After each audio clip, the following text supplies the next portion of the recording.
سب سے بڑی دیانتداری اپنا احتساب کرنا ہے۔ لوگوں کے دل آپ کبھی صاف نہیں کر سکتے، لیکن اپنا دل صاف کرنا تو آپ کے اختیار میں ہے۔ جو خوشبو انسان کے اخلاق، کردار، عمل کی ہے، وہ خوشبو کسی عطر میں بھی نہیں۔ یہ خوشبو اس وقت چلی جاتی ہے جب انسان کے اندر تکبر آ جاتا ہے۔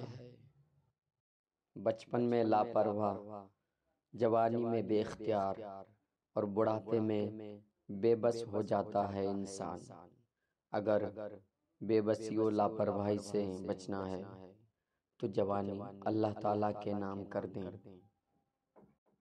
محبت کا تعلق زبان سے نہیں بلکہ دل اور روح سے ہوتا ہے، اس لیے اپنے دل اور روح کو نفسانی خواہشات سے دور رکھیں۔